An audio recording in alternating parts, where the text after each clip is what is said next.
My son looked at me across the school car park on a Wednesday afternoon in March and said that his teacher had told him I had stopped coming to parents' evening because I did not care anymore. He was 9 years old. I had attended every parents' evening since he started school, every single one, and I want you to stay with me until I tell you what was in his school records and how it got there and what a set of phone records revealed about who had been talking to that school and what they had been saying. Because what I found when I finally looked properly changed, not just the legal case, but everything I thought I understood about what had been done to my son and to me.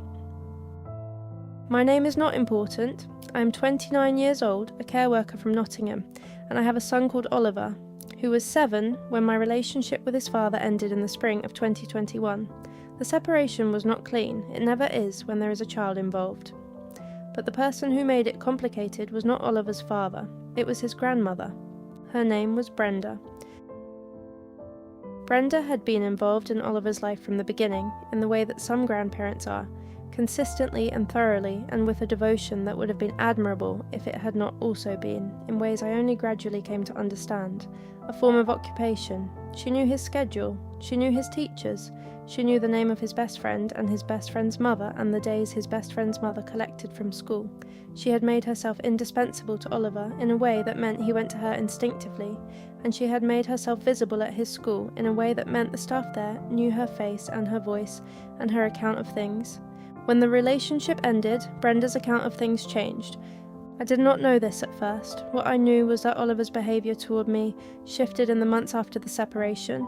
Small things initially, a reluctance to show me his schoolwork, a quiet resistance when I asked about his days, the particular careful way he sometimes answered questions as though he had rehearsed the answer or been told what the answer should be. I told myself this was normal. Separation affects children. It takes time. I gave it time. In January 2022, 4 months after the separation, I received a call from Oliver's school asking me to come in for a meeting. The meeting was with his class teacher, a woman called Miss Hartley, who told me that there had been some concerns raised about Oliver's home life and that the school had a duty to follow up on those concerns. I asked what concerns. She was careful in the way of someone who has been told to be careful. She said only that the school had received information suggesting Oliver's welfare at home might require monitoring. I asked her who had provided that information. She said she could not tell me. Now, I want to stop here because we are about 2 minutes in and I need to ask you something. Have you ever been in a room where something is clearly happening that concerns you directly, and the people in the room are being careful and professional and not telling you what it is, and you can feel the shape of it without being able to name it? That is what that meeting felt like, and what I want you to understand is that by the time I left that school on a January afternoon, the cold air sharp on my face after the overheated classroom smell of that small office, I already knew that someone had been talking to that school about me. I just did not yet know what they had said or how much of it had been believed. I contacted my solicitor, a woman called Diane, the following day. Diane had 11 years of family law experience, and she told me to request a copy of Oliver's school records immediately under a subject access request. I submitted the request on the 19th of January 2022. The records arrived in February. I sat at my kitchen table at 10 o'clock on a Tuesday night, and I went through them, page by page. The table was cold where I rested my forearms on it. The house was quiet. I read every entry. In Oliver's records, going back to November 2021, there were 7 notes about concerns raised by a family member regarding the child's home environment. The notes did not name the family member. They referred only to a concerned relative. They recorded that the relative had contacted the school to flag that Oliver had been presenting as anxious and unsettled following contact with his mother. They recorded that the school had noted the concerns and would monitor accordingly. 7 notes. Beginning in November 2021, 6 weeks after the separation, someone had been calling that school for 3 months, positioning themselves as a concerned relative and systematically building a picture of me as a source of anxiety in my son's life. I called Diane the next morning. She said, "We need to find out who made those calls." In March 2022, Diane submitted a formal request to the school for the contact logs associated with the 7 welfare notes. The school was initially resistant, citing data protection.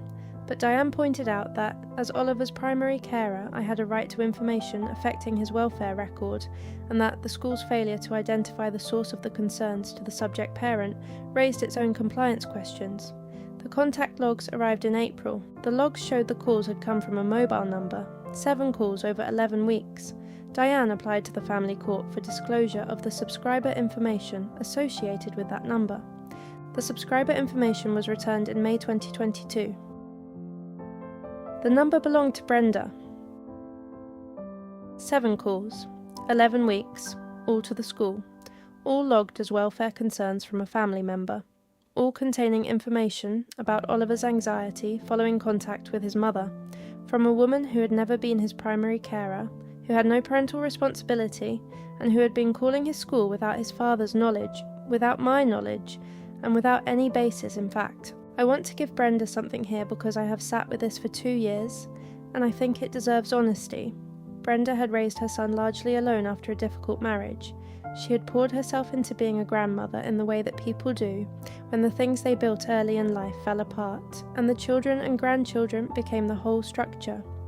When the relationship ended, she was losing her access to Oliver's daily life, and she was frightened of that loss in a way that I think she could not properly name or manage. She was not acting from nothing, she was acting from panic and love and a complete inability to accept that the family she had built around herself was reorganizing without her at the centre. That does not justify what she did, but it explains it, and I think explanations matter, even when they are not excuses. Diane filed the family court application in June 2022. We applied for a child arrangements order and requested findings of fact regarding the contact made to the school and its effect on Oliver's welfare. We submitted the contact logs, the subscriber information, Oliver's school records, and a timeline demonstrating that every welfare concern had originated from Brenda's calls. The hearing was in September 2022 before a district judge called Francis. Francis reviewed the phone records during the hearing and asked the respondent's legal team to explain the basis for the calls. The explanation offered was that Brenda had been acting out of genuine concern for Oliver's welfare and had not intended to cause harm. Francis asked whether Brenda had discussed her concerns with either parent before contacting the school. The answer was no. Francis asked whether Brenda accepted that the calls had created an inaccurate record in Oliver's school file. There was a long pause before the answer. The answer was yes. Francis made a finding that the school contact had been inappropriate, had created a misleading welfare record, and had potentially damaged Oliver's relationship with his mother. She ordered that the school records be corrected. She issued a child arrangements order with primary residence to me. She made a specific order prohibiting Brenda from contacting Oliver's school directly, without prior agreement from both parents. Full justice. That is what Diane called it. I sat outside the court in my car for 20 minutes before I could drive. I thought about the car park in March, Oliver's face, the thing his teacher had told him. I thought about 7 phone calls made from a number I recognised to a school that had no reason to doubt what it was hearing. Oliver is 11 now. He lives with me. He sees his father at weekends and Brenda at his father's house during those visits. He is doing well at school. His records are corrected. His teacher this year does not know any of what happened and treats him without the particular, careful attention of someone who has been told to watch for things. That is good. That is what I wanted. And it is also true that Oliver sometimes goes quiet in a way that he did not go quiet before 2021, and that when I ask him what he is thinking, he says nothing and changes the subject, and I do not always know what that means, or whether it is just being 11, or whether it is something older and harder that we are both still carrying. We won. The records are corrected, the order is in place, and I still sometimes look at my son across the kitchen table and wonder what story about me he is carrying in his head that I do not know about, and will never fully be able to reach. That is the part the court order cannot fix, and I do not know if anything can. What would you do, in that kitchen, looking at that face? What do you say to a child about the things that were said about you, when he is old enough to hear it, but you are not sure he is ready, and you are not sure you are either? I have not found the answer yet. Maybe you have.